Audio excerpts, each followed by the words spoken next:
Step into the world of power, loyalty, and luck. I'm gonna make him an offer he can't refuse. With family, cannolis, and spins mean everything. Now, you wanna get mixed up in the family business. Introducing The Godfather at ChumbaCasino.com. Test your luck in the shadowy world of The Godfather slot. Someday, I will call upon you to do a service for me. Play The Godfather, now at ChumbaCasino.com. Welcome to the family. VGW Group. No purchase necessary. Void where prohibited by law. See terms and conditions. 18+.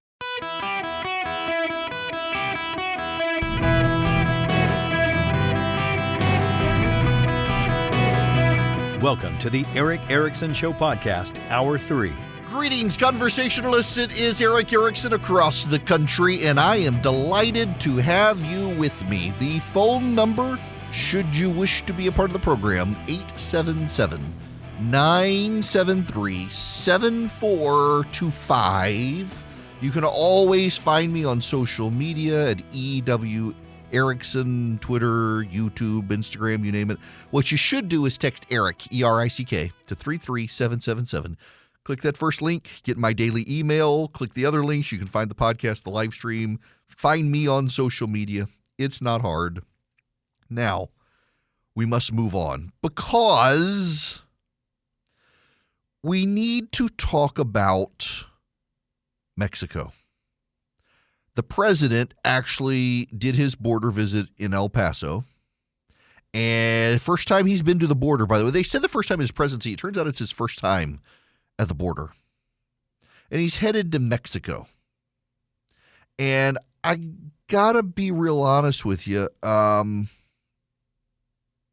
Mexico is a failing state where the narco cartels are overrunning the place.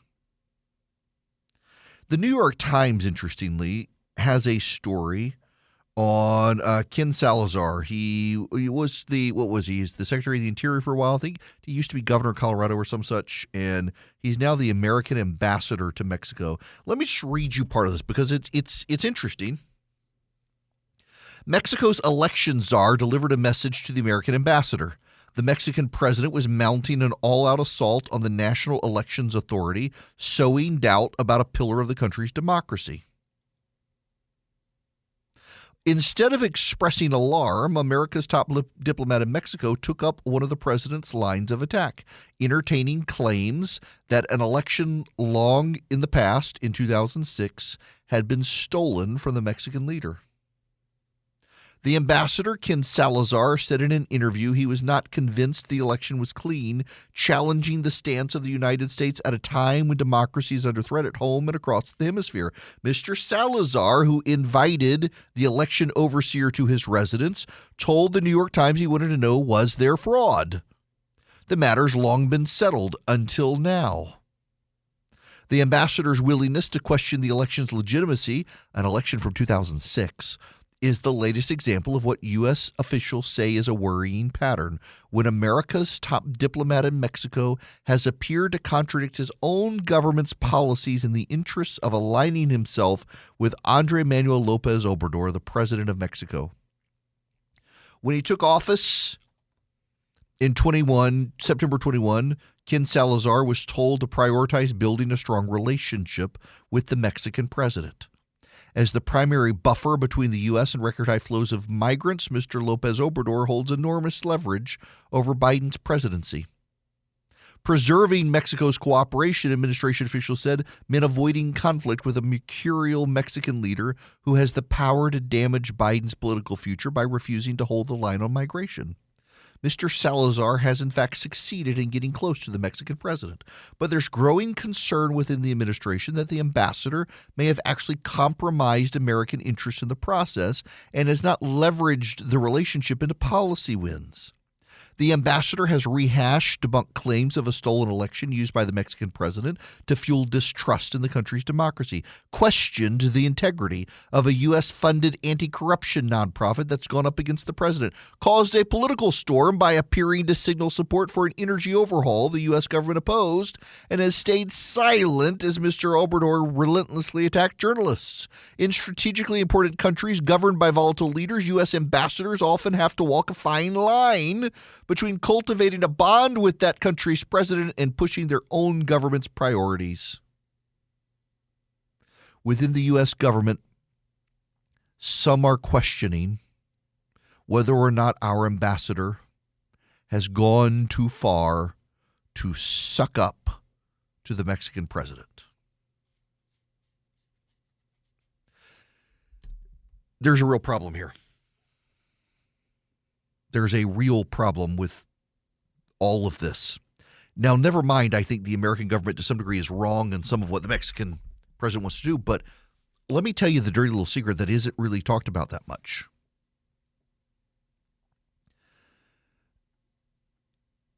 The Mexican president is believed by more and more people to essentially have relationships with the cartels, and that the cartels and the Mexican president have some level of détente by which he allows them to invade our space and traffic their drugs into our country, and he largely turns a blind eye. There is a growing belief in our national security community that the Mexican president works in tandem with the cartels.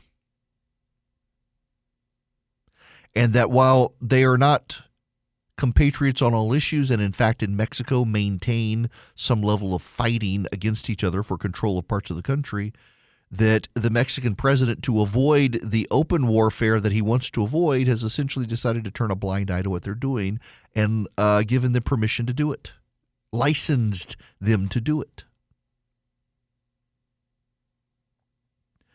This is a real problem because of the spillover effects to us. I don't know if y'all have heard the story over the weekend that there's now an animal tranquilizer that is being mixed in with drugs that come from Mexico, and people in this country are experimenting with this animal tranquilizer.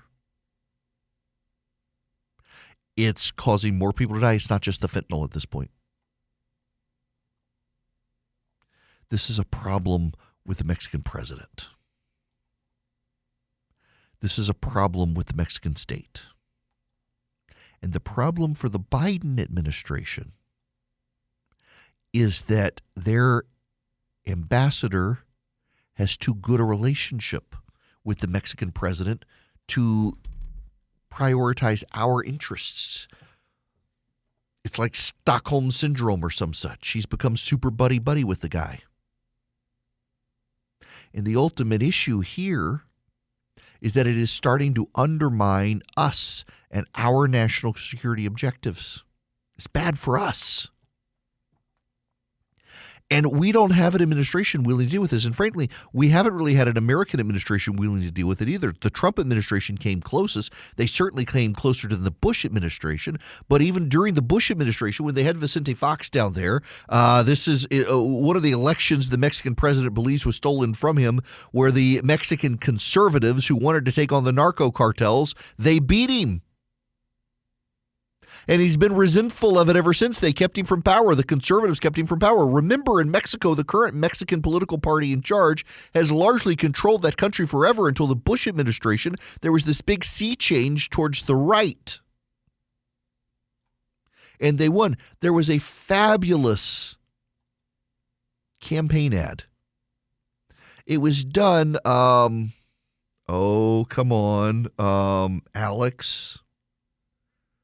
Now I can't even remember Alex. Come on. This is going to drive me crazy because he's a friend of mine, and suddenly, Castellanos. Yeah, duh. Alex Castellanos. Alex Castellanos, if you'll remember the Rats ad back in the 1990s. The Rats ad. It was the Democrats, and the way Democrats were displayed on the screen, the very last part of it, Rats came back, and there was this Democrat screamed, "He's communist rat, here he goes," and they pulled the ad. Alex was responsible for that ad. And Alex did a brilliant ad for the Mexican political party that was running against the Institutional Revolutionary Party. The Institutional Revolutionary Party, PRI in Mexico, maintained absolute control over the country for most of the 20th century.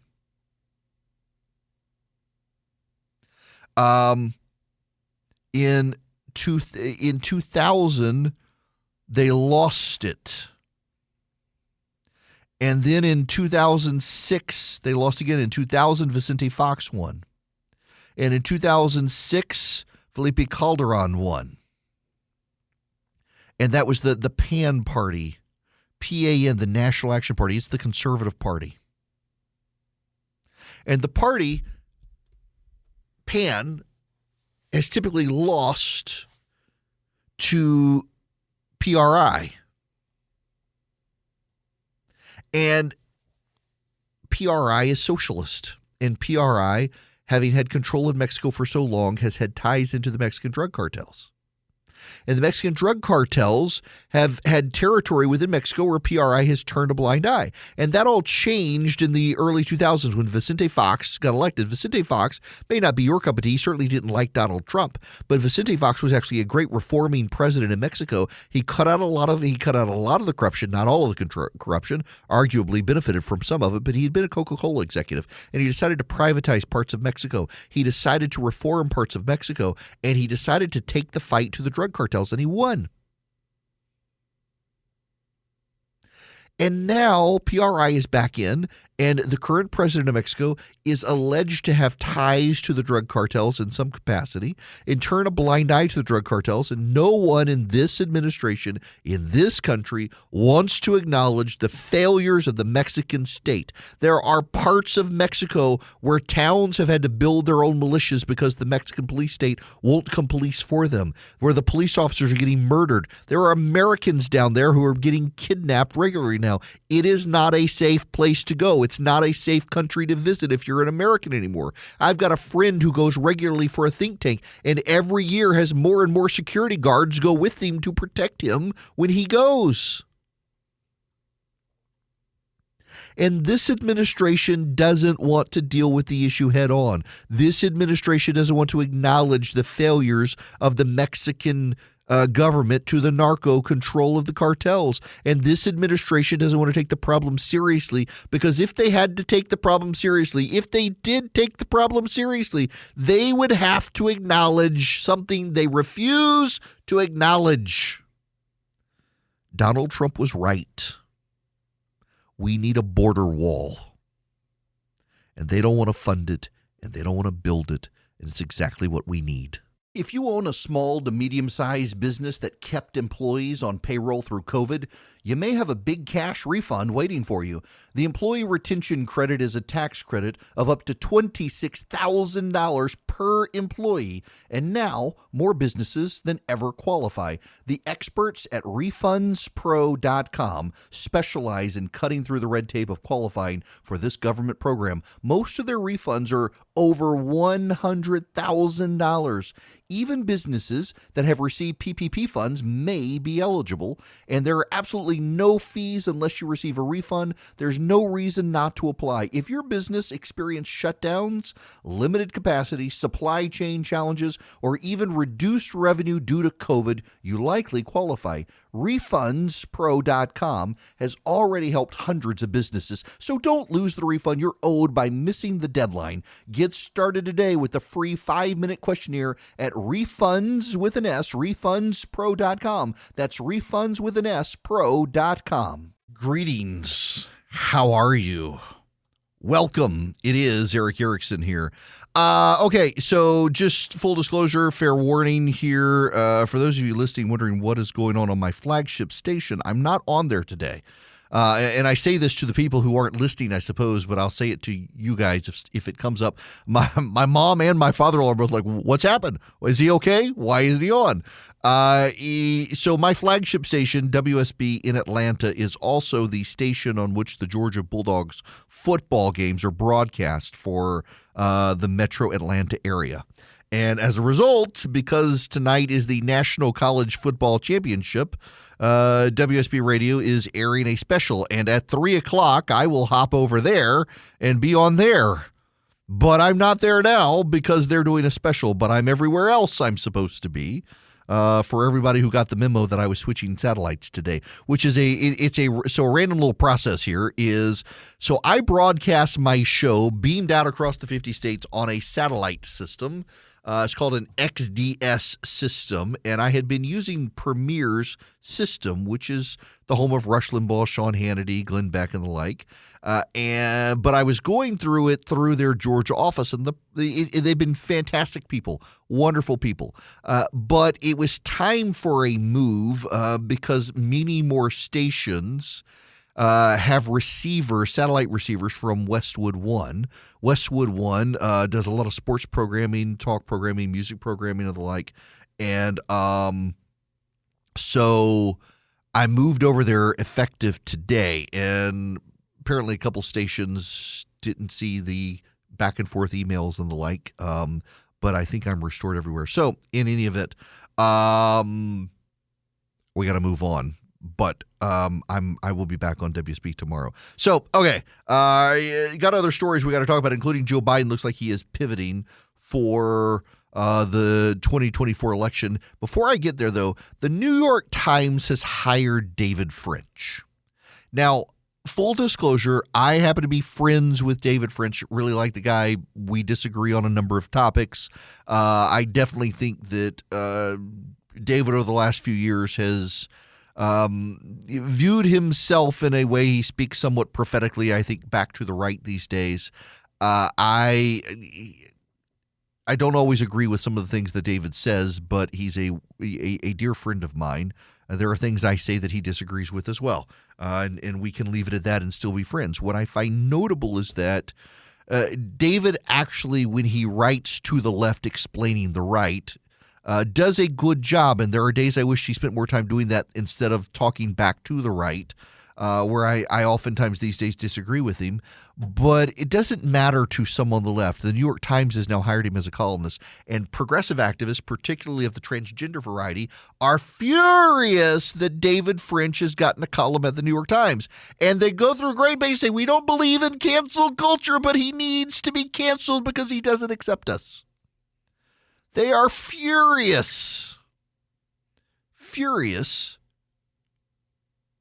that David French would do this. And in one of these columns by one of these crazy people, I got a shout out as branding myself as a guy trying to find common ground. There are times I try to find common ground, but also there are a whole lot of times where I would just like to accurately explain my side to people who read the New York Times, who have a biased view of what's actually going on my side. David French, let me just read you here. If the New York Times wanted to publish David French on occasion, from now until the end of time, I wouldn't have a problem with that. I've read his pieces, and as you'll notice, this is the first time I'm bringing him up. But they shouldn't give him a full-time columnist position. It's bad. It's bad. Now, these are the same people who want to cancel Joe Rogan. They want to cancel me. They want to cancel talk radio. They want to cancel Fox News. They really do not like having anyone challenge them. It is a bubble that they are in. And they don't want their bubble penetrated by anything on the outside. They live a comfortable existence believing they are right on everything when they're not.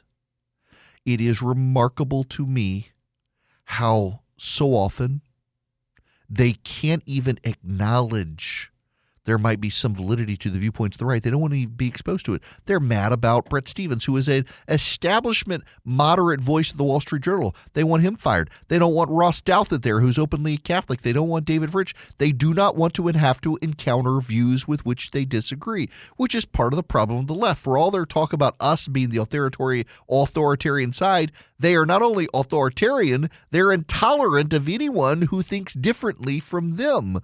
Along racial lines, economic lines, political lines, you name it, they cannot tolerate anyone differing with them, and they want to shut us all up.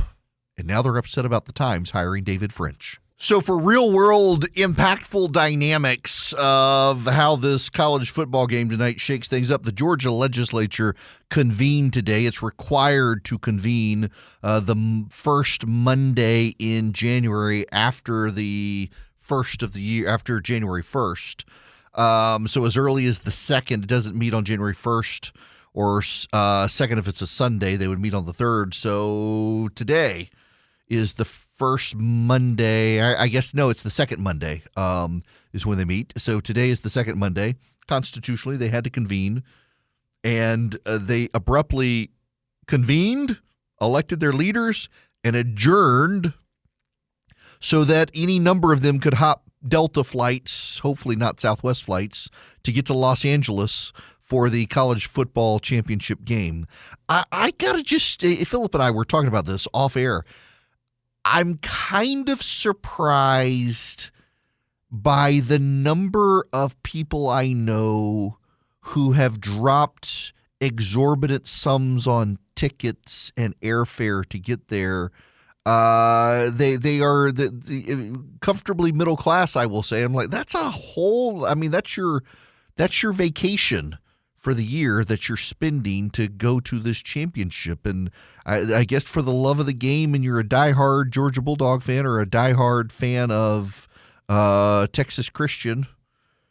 I don't know anybody who's a fan of Texas Christian, but I'm sure they exist. And off you go to California to watch this football game. Now, look, if I had the money, I would do it in a heartbeat. I would take friends and I would go.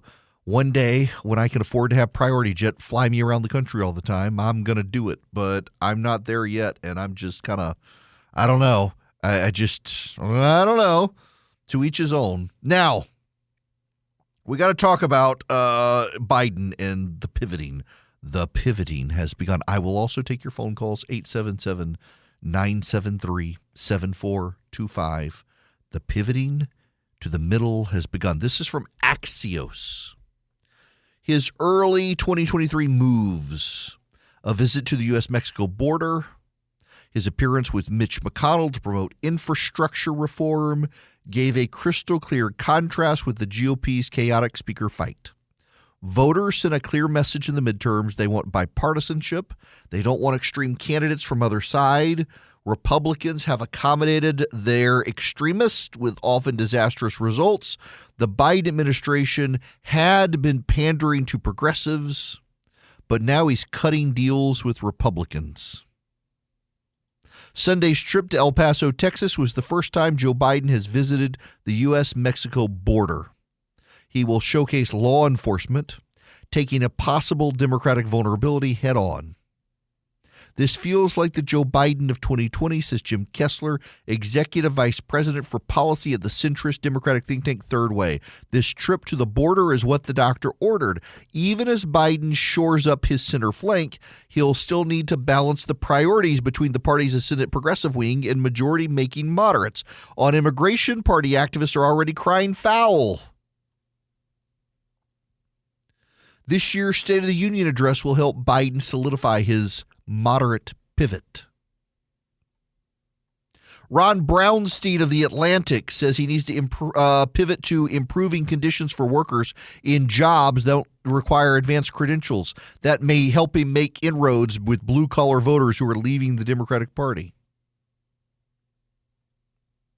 He's asking agencies and departments to share their top priorities to include and wants to address progressive priorities without alienating independent voters. Now, there's a side of this you're not going to hear from a lot of people. But this is the legit, real deal. In all honesty, the Democrats have problems too. And the left, the media, they love to focus on the crazies on the right. They love to focus on the divisions on the right. They love to focus on the fight on the right. They pretend it doesn't happen on the left. And I'll be honest with you, it doesn't happen as much in public on the left because there's a big difference. Matt Gaetz does not need to be in the majority. What does Matt Gaetz do? Constituent service is bipartisan. Constituent service doesn't matter whether you're on the left, on the right, Republican or Democrat. You got a Social Security problem for someone. It doesn't really matter which side you're on. Part of Congress's job is constituent service. And if the Social Security Administration is jacking around a constituent, it doesn't matter if it's a Republican or a Democratic congressman. They're going to be able to take action. Matt Gaetz has no need, though, to advance legislation. What is Matt Gaetz's agenda? To troll the left. Matt Gaetz doesn't have to be in the majority to get anything done. There is nothing the majority gives Matt Gaetz that he can't get in the minority. Matt Gaetz can fundraise. He can control the left. He can control the establishment. He can do whatever he wants to do in the majority and the minority. It simply does not matter. Same with Marjorie Taylor Greene. Now, Marjorie Taylor Greene in the minority could get thrown off committee, so it helps her to be in the majority where Kevin McCarthy can protect her.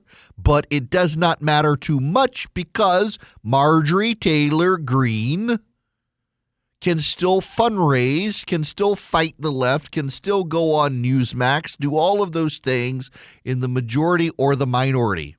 Contrast that with Alexandria Ocasio-Cortez, who fundamentally, vehemently, by faith, believes the world is going to end in less than 10 years. She must be in the majority to get anything done because she wants to pass legislation. Matt Gaetz and Marjorie Taylor Greene, they don't need to pass legislation. They don't have legislation they desire to pass overwhelmingly. Alexandria Ocasio-Cortez has her Green New Deal. She's got to be in the majority to pass it. So she cannot rock the boat as much as they can rock the boat. But she is ideologically still a progressive. And she has deep distrust of Joe Biden. For the last 2 years, Joe Biden has been catering to the progressives. He filled his administration with Elizabeth Warren acolytes and Bernie Sanders acolytes and AOC fans. He's been humoring the progressives in his fight against the GOP. And if you will recall, in the run-up to the election, they all thought they were going to lose, and there were already plans to throw Ron Klain into the bus and throw the progressives out of the White House. The election was not what they expected. It wasn't what anyone expected, except the naysayers who always are contrarian and happen to get this one right.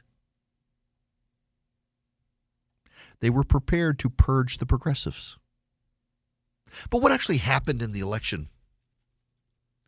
Yeah, the Republicans did not do as well as they expected. And it turns out people directly tied to Donald Trump, the people who ran on the stolen election claims and didn't focus on crime and local issues, they focused on culture war issues in the election. They didn't do as well as the other people. They didn't do as well. And in not doing as well as the other people, the progressives have interpreted it as, oh, we won. The progressives interpreted it as, oh, we've done great. The progressives interpreted it as, we saved ourselves. And so the Americans have embraced progressivism, but that's not really true. And Joe Biden apparently is smart enough to know it. Joe Biden understands that voters were not rejecting conservatism. They weren't rejecting Republicans. They were rejecting the stolen election conspiracy theorists and the people who didn't care about crime and business but ran on cultural issues. I mean, Tudor Dixon in Michigan, she spent more time ranting on transgender issues than she did on crime in Michigan or even on COVID policy in Michigan. Tudor Dixon, the Republican nominee in Michigan, did not even spend a lot of her time running against Gretchen Whitmer's handling of COVID. And the result, she lost. The result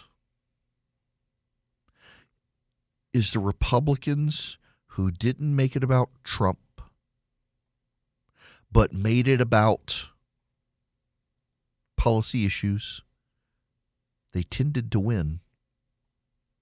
The people closely identified with just President Trump without anything to be their own man, they lost. And the left has interpreted this, and you can tell from the media commentary, they've interpreted this as, let's tie every Republican to January 6th. Let's make January 6th the new 9/11. Let's make it all bad. Let's go after them. Let's discredit them. And I don't think that's going to work because Republicans, if they're smart, they define themselves, and a lot of them have taken it upon themselves to define themselves. And so they're not going to get tied. They're not going to be in that level of blame game. It's not going to work on them, even as the media tries. However,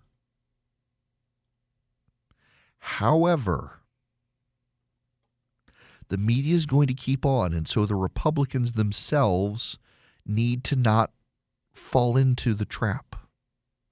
The Republicans themselves are going to continue to need to define their issues and make it about the wokes. Go after the wokes. Still battle it out with the wokes. It's possible to do that. It's possible for them to distinguish themselves. And the Biden administration, he can pivot to the moderate side of things, but what's going to happen is he's going to get the progressives enraged with him. The progressives own the Biden administration. When they start leaving the Biden administration, that's going to be a smoke signal to a lot of them that, he's pivoting on us. They thought they owned him. They thought they owned Joe Biden. And it's going to go badly for them because progressives cannot take this administration rejecting them because they think they're the ones who got Joe Biden elected and they think they're right. Epistemically, by faith, they believe they are on the right side of history. They talk about history bending in their direction. And for Joe Biden to moderate and say, now, we have to pivot. They're not going to pivot. They see no reason to. They believe they're right. So they're going to fight when Biden pivots to the right. Now, Biden's not going to go full right. He's going to try to stand in the center. And he's going to try to build a coalition. He's going to try to build a coalition of moderate left-leaning voters who may be voting Republican because they're scared of the progressives on crime. He's going to try to build a relationship between them and between progressives. But just keep in mind what I told you earlier. There's that data out there.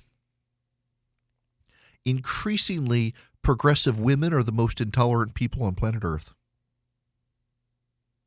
Increasingly, most of the progressives out there who are women they're the most likely to unfriend and unfollow people who they disagree with on social media and stop having relationships in real life with people they disagree with publicly.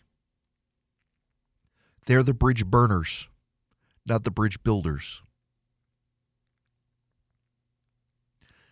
And these are the vocal people within the Democratic Party. So when Joe Biden tries to make the pivot, the reality is there's going to be hell to pay for Joe Biden. When Joe Biden tries to make the pivot, when Joe Biden tries to build bridges, these are the most uncompromising political ideologues in America today, more so than anyone on the right. They're not going to allow him to do it, and there's going to be hell to pay. And by the way, a recession is coming. They may say none is coming, none is on the horizon, but a recession is coming. The data is there. And so you push Joe Biden into 2024 with economic headwinds against him and progressives mad at him and no one else trusting him, and there will be hell to pay for Joe Biden as he begins a pivot to 2024. This is an actual tweet from the Oklahoma Department of Wildlife Conservation. Whoever filled out a cougar sighting report and wrote your mom under the description, drop your Twitter handle. We just want to talk to you. Wow. The replies are fantastic. My goodness. Okay. Don't forget, text the word data to 33777. Sign up for the show notes email so you can get all the links of all the stuff I've talked about today. We're in today's show notes email and then some. And you, if you're a subscriber, would have gotten it right as the show started so you could follow along and Have all the data yourself so you can read the stories yourself. Maybe you'll interpret them differently. I don't want to think for you. I want to give you all the information. Text data to 33777. I got to play this out. Excuse me. Got to play this audio for you. This is from one of the White House economic directors on CNBC this morning. What do you tell the president about the likelihood of a recession this year? And I know he made some type of comment that, yes, we could see a mild recession. I think he conceded that. What is the base case for you and the Council of Economic Advisors on whether we do see a recession, and what would it likely be? What are you forecasting it would be at this point? Yeah, no, that's a great question. So right now, looking at the data, from the end of 2022, we do not see indications that we are currently in a recession. We saw job gains last month. We continue to see wages increase, but albeit at a slightly slower pace. We actually got upward revisions to the most recent data on GDP, and it's actually faster than many of our economic competitors. We're now seeing inflation, it has been coming down on a monthly level for the past few months. We look forward to that data this week, but that too, is moving in the right direction. We've been able to, see that progress on gas prices for families around the country, coming down sharply from those peaks last summer, saving families, lots of money each month at the pump. So all of that, combined with the president's economic agenda, gives us hope that we are able to find this soft landing that everyone has been talking about. But, we'll get new data this week. We'll get new data this week. They want to find a soft landing. Maybe they will, but these are the people who also said inflation was transitory. They've gotten so much about this wrong. Larry Summers has kind of been the guy they tried to ignore and wound up not being able to ignore. He is the former Treasury Secretary during Bill Clinton's time. He was an advisor to Barack Obama. He was the Harvard president. And Larry Summers says a recession is coming. Get ready. Larry Summers says be prepared. And while I disagree with Larry Summers on a host of economic issues and the solutions to them, he tends to be a pretty good forecaster of where the economy is headed. When Larry Summers is saying a recession is coming, I think I would believe him and not the White House who dismissed him. How bad of a recession it will be, I don't know. But this is January 9th of 2023. We are on the verge of having people decide they want to run for president. Mike Pompeo is thinking about it. Ron DeSantis thinking about it. Nikki Haley thinking about it. Mike Pence thinking about it. Glenn Youngkin thinking about it. They're all thinking about it. We're going to have them all at our conference in August. If a recession comes, they're thinking it'll be the fall. A general economic slowdown in the fall. The Federal Reserve isn't done raising interest rates. It'll come in the fall, right as the Republicans are beginning to run. And here's the thing we know about recessions historically. Even when the media has been in the tank for the Democrats, when a recession comes, it's very hard for the media to spin a Democrat out of it. It's very hard for any president to avoid the implications of it. It's very hard because you feel it, and you continue to feel it long after you're past the recession, in large part because so many people that continue to feel the pain. It's going to matter much for 2024. Hello, it is Ryan, and we could all use an extra bright spot in our day, couldn't we? Just to make up for things like sitting in traffic, doing the dishes, counting your steps, all the mundane stuff. That is why I'm such a big fan of Chumba Casino. Chumba Casino has all your favorite social casino-style games that you can play for free anytime, anywhere with daily bonuses. That should brighten your day a little. Actually, a lot. So sign up now at ChumbaCasino.com. That's ChumbaCasino.com. No purchase necessary. VGW Group. Void where prohibited by law. See terms and conditions. 18+.